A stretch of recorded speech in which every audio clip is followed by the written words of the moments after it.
Let me just go down the numbers and tell you where we are.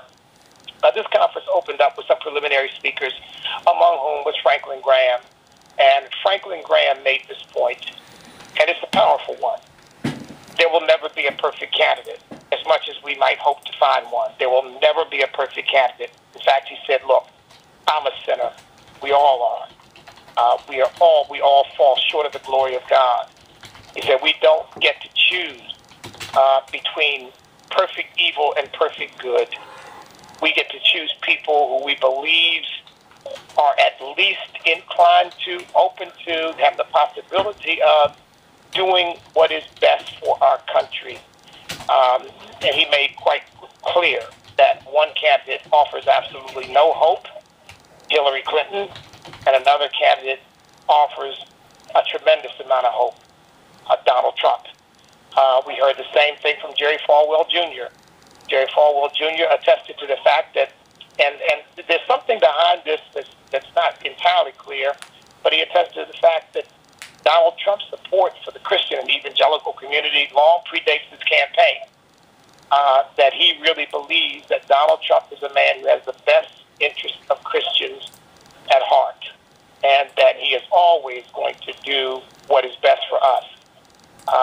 So we heard from two very, very high-profile Christian leaders in leading up to Donald Trump's getting on the stage, Franklin Graham and Jerry Falwell Jr., both of whom, of course, have a long legacy. Their fathers are icons in the Christian community, and having them up. Now, of course, Jerry Falwell Jr. has endorsed Donald Trump. Franklin Graham didn't quite go that far, but I think he made clear where he stands, so nobody left that room wondering, is he considering boycotting, or just the fact that he showed up tells you everything you need to know, really.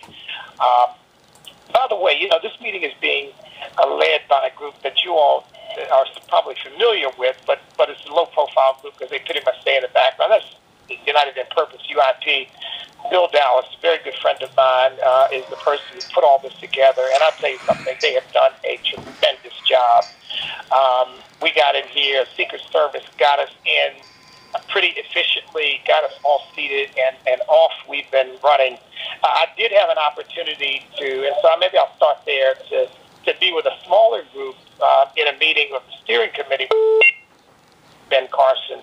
And Ben Carson made the same point, basically, that Franklin Graham made, except he gave a personal testament to how much he really likes and respects Donald Trump, that he is a very nice man, a very decent man. And by the way, folks, for whatever, you take this however you wish, but Ben Carson went so far as to say that Donald Trump is a Christian. And in fact, I think Jerry Falwell made the same point, and so did Mike Huckabee make the same point. Mike Huckabee, of course, in his usual country way, said, we may not all like our soup the same temperature, but, well, yeah, look, I can't do it the way he does it, but the fact that some of it's warm and some of it's hot, it's all still soup. And that's basically, he was making the point, Donald Trump may not be a born-again, spirit-filled, charismatic, hand-waving believer like some of us are, but he's nevertheless a Christian. So I would say that's the first thing that I would come out of this with. Because, look, I'm just going to be honest, folks. I've had my doubts, and I probably still do. But hearing these men who I really respect testify to the fact that they believe that Donald Trump really is a Christian, but maybe just not of the same kind that you and I are, and maybe not, who knows, maybe, they didn't say this, but maybe not as far along in his development as a Christian as some of us might be, in terms of his knowledge of the Word of God, or the devoutness with which he serves God, but they attested to the fact that Donald Trump is a Christian. Now, you can take that however you want, but they did it. And, I mean, they did it clearly and unequivocally. And I think, man, that's a pretty bold statement. I'd have to know him a lot better to be willing to stand up and do that for him, but they did it. So that's number one. In the steering committee meeting, Donald Trump spent a lot of time thanking evangelicals and saying how people were shocked that evangelicals and he didn't really give his theory as to why he thinks that evangelicals gravitated to him, except that he made clear this, that he believes that Christianity and Christian values have played a major role in his life, particularly in the rearing of his children.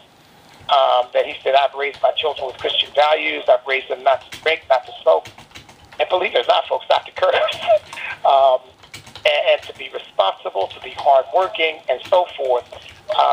It's just amazing to me that, you know, he made that connection, because here again, that's not a connection I've heard him make anywhere else but here.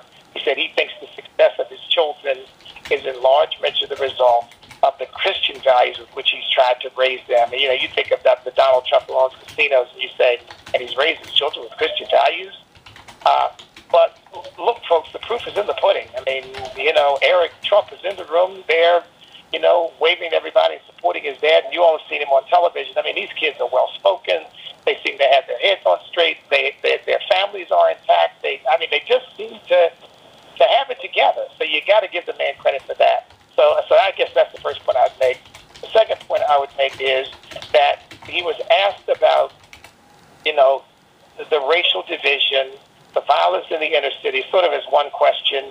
How's he going to address that? And his first answer was, as you can imagine, jobs, jobs, jobs, jobs, jobs. He says, look, how in the world can you expect people to live decent lives when they can't find work? He says the first thing we got to do is we got to get jobs back in America.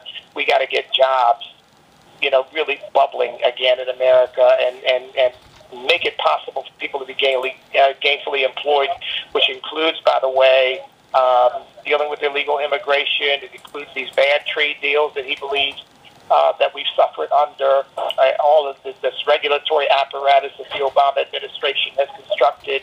So he basically said that's a major part of the answer. We've got to get jobs back in our country. We got to get people gainfully employed to have it so that they can be employed again.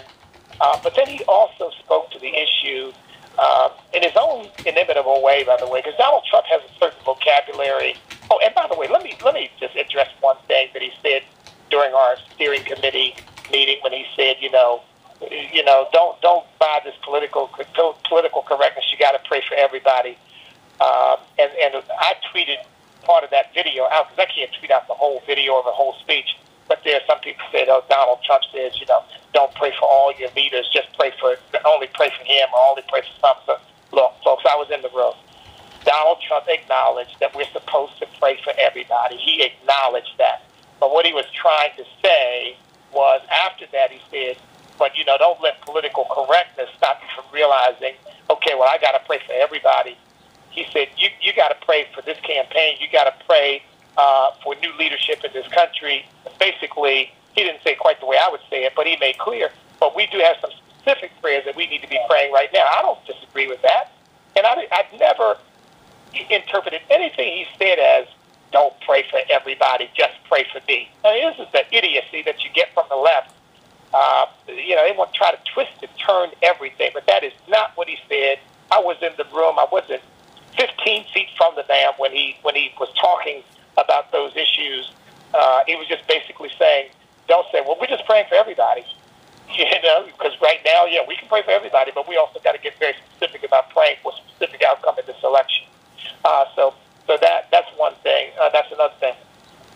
So he dealt with the inner city. He also dealt with Obama's divisiveness, the fact that Obama came in first black president and has been, this is me, not Donald Trump. I believe that Barack Obama is the most divisive president since Woodrow Wilson. And Woodrow Wilson, if you know the history, was a supporter of the Ku Klux Klan. The Democrat Woodrow Wilson was a supporter of the Ku Klux Klan. I believe Obama has been the most divisive president since Woodrow Wilson, because he's never missed an opportunity to divide us by race. He's never missed an opportunity. He's accused the police of being stupid. He said, that he basically agreed that the police are out hunting down black men, which is